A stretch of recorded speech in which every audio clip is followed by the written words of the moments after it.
So I think that part of the problem is that there's been this massive release of information that is being misused and misunderstood. Most people look only at criteria A. Drives me bananas. I tell my students this all the time. There's more to it than just criteria A. There's B, C, D, E. There's other factors. But people don't pay attention to that because they don't know how to use it. And that becomes the problem. But I think the problem is that it's a categorical identification of something as complex as personality, emotions, and behavior. So it lends itself to those problems already, because if you're going to talk about things on a dimensional scale, it's always to what degree, to what form of impairment. So I guess if you look at like a Donald Trump, maybe he exhibits some of the symptoms, and some of those quote unquote symptoms have allowed him to have certain degrees of success in the circles in which he lives. But does that necessarily mean that it is functional impairment? Does that create impairment for the individual?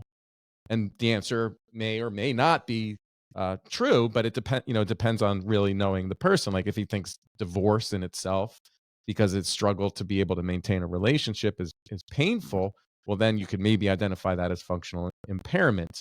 If you are being sued and experience distress over that, then yes, I guess you could identify that as functional impairment. But what if you don't, right? What if you do not experience the level of distress for getting sued or for divorce or relationship problems? Then where's the functional impairment, right? So it becomes relatively subjective and arbitrary in how we designate it, because we're all human beings and then we think about things through our own lens. Well, it would be upsetting for me. It doesn't seem to fit into these norms. Therefore, I'm going to disorder it. And I think that's the challenge with the DSM, with diagnoses, and our profession generally. And I think you're going to run into those same problems with your students. I remember being in my doctoral program and learning this, and people say, well, that's me, or I'm like this, I'm like that. And of course, like to a degree, we can all experience this on some form of a spectrum. There's times we can be really self-focused, and that can be very necessary and valuable for our development. There might be some other times you're desiring attention to some extent, to some degree, but it always comes down to this causing functional impairment. And that is where it is challenging for many people to be able to understand how that fits. Yeah, you're responding to the disordered part of it as it is an impairment. But isn't it, if it is a spectrum, they're exhibiting strengths in other areas that fall outside the norm. So I want to throw something to you, Dr. Fox. I listened to an interview with Michael Lewis, and he was talking about Sam Bankman-Fried, and I saw you did a YouTube video on his book. So this was right around the time that his book was coming out. As I listened to that interview, I was listening to the relationship between his parents. His father was a psychiatrist, and the way that Sam Bankman-Fried had grown up, and ultimately what led him down, this whole crypto path of he calculated everything. So in my mind, when I was listening to the conversation with Michael Lewis, I was thinking, well, I think this guy probably was or is a sociopath. The father recognized it early on and wanted to not consider him disordered, but push him in a direction where possibly he could create more greater good for society. You read the book, and I'm not asking you to diagnose him, but what was your takeaway in terms of Sam Bankman-Fried's personality? And is it disordered? Thoughts? Okay, so the Sam Bankman-Fried. So from the book, the way it was portrayed, through Michael Lewis's lens, I think that you see an individual who is struggling to understand the function of the world, right? How it functions. And I think that when you have people that function as he did through the lens of the book, right? Everything I'm going to say is obviously through the lens of the book because I don't know the guy, so on and so forth. And the media, will put that aside. So with this one book, but I think that you have somebody who's very exceptionally bright, was for a very long time, has poor interpersonal skills, but then they realize that you can use a cost-benefit analysis in order to determine interaction patterns. And those interaction patterns, then you can use them in order to reach a particular level, lack of a better word, success, acceptance, whatever it may be. But this guy doesn't want acceptance. What he wants is that he wants a level of benefit with low cost, which everybody else does too. And I'm not normalizing his behavior or anything like that, and the money and so on and so forth. But I believe that he got caught up in those relationships, and that this is, and people aren't nice and linear, right? I mean, we know that. Because then I want to circle back to what. And is it okay that I call you Roger? Of course, because you can call me Dan. You got to call me Dan. But that I think that this individual that you see, like I initially when I was reading it, I said, oh, maybe he's on the autistic spectrum. That we're seeing some traits there, but he's not. I don't believe he is, based upon, again, through the lens of the book. I think that you have somebody who is exceptionally high functioning, who's trying to understand the interpersonal world, that doesn't really operate on a nice cost and benefit analysis. And then you realize this new burgeoning area of cryptocurrency, and it's so ill-defined that you can then try to add this framework of cost benefit to get a greater understanding. And I think that he was able to do that to a very small degree. He did lose a sense of control and insight. Having worked with sociopaths for over two decades, he doesn't come across as a sociopath to me. What he did, that behavior may hit as sociopathic behavior, whereas he had Alameda research and he used that in order to funnel money. Because if we start saying that funneling money that's probably more of antisocial behavior than it is sociopathic. Yeah, I'm trying to think back to Roger's comment about, why the adaptive personalities, you would think those would be forced out of society if they didn't benefit you. Like, why do they still exist?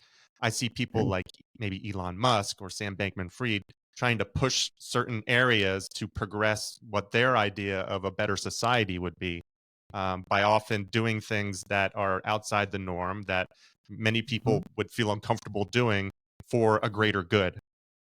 Is that why they would still exist in society? Or, the human behavior would still allow it to happen? Because it is rewarded, and you can have great success and meet the criteria for a quote unquote personality disorder, which goes back to probably one of my earlier statements.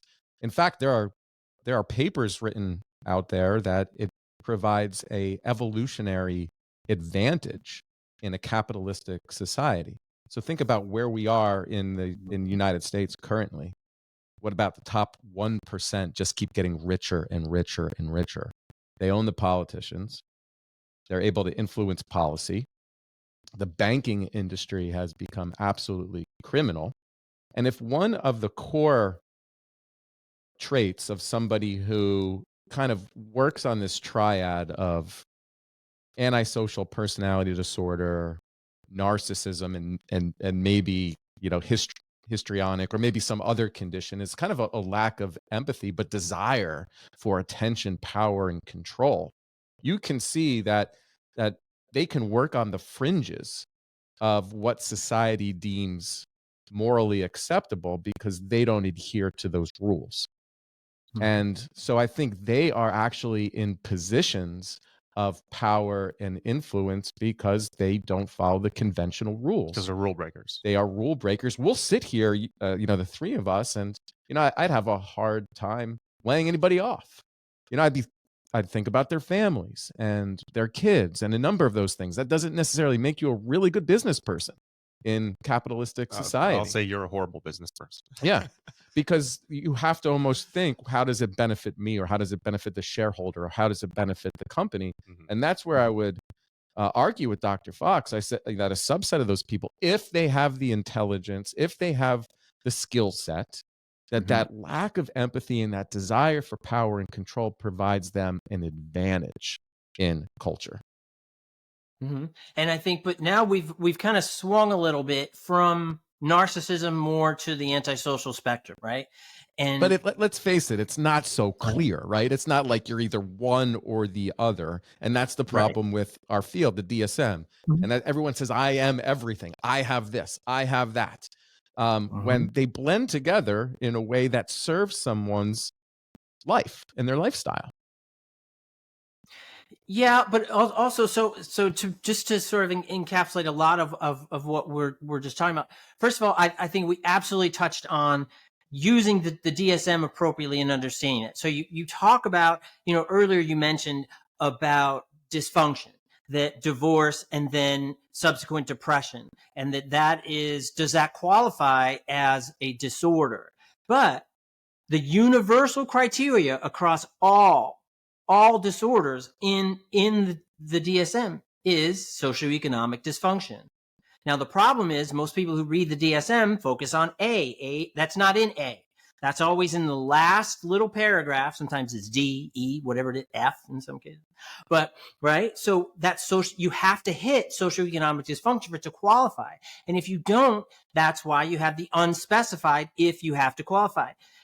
But the DSM-5, I think, is making an effort, and I can't even believe that you have me supporting the DSM here. I can't. I don't know how you did it. You guys are doing a hell of a thing, but right and then I'll say this and then completely just be hypocritical in a second.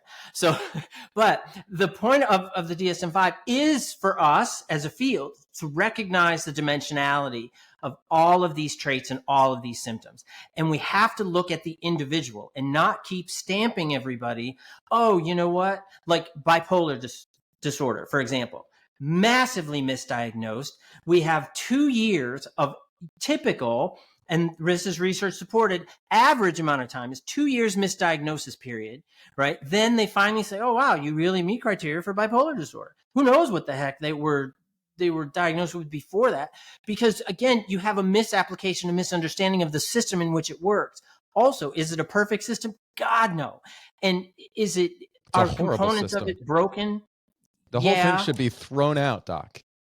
But if we did that, how would we identify behaviors that are self-destructive? How would we identify patterns that are destructive? How would we identify them? You speak to them, you describe them, you articulate them, you conceptualize them, and you apply it to the individual under that context. The problem with trying to use a DSM is we throw out these terms as if they're widely applied to people in the same way. I have a clinic here that specializes in the treatment of BPD. We have full model comprehensive dialectical behavior therapy, well-trained psychologists, board certified. We do it very, very well. I've been working with that diagnosis of BPD for quite some time. I've never met the same person twice.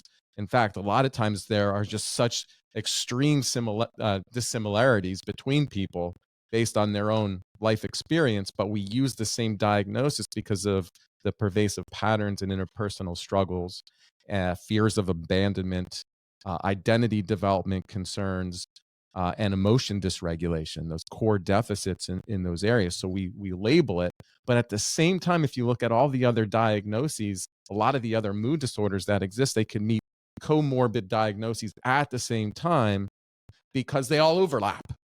And that's the problem. They overlap and they don't define the person. I think they've created harm. So I do believe we should throw it out, work on a more dimensional system, use more science, especially in terms of like evolutionary biology, and talk about things in terms of on a spectrum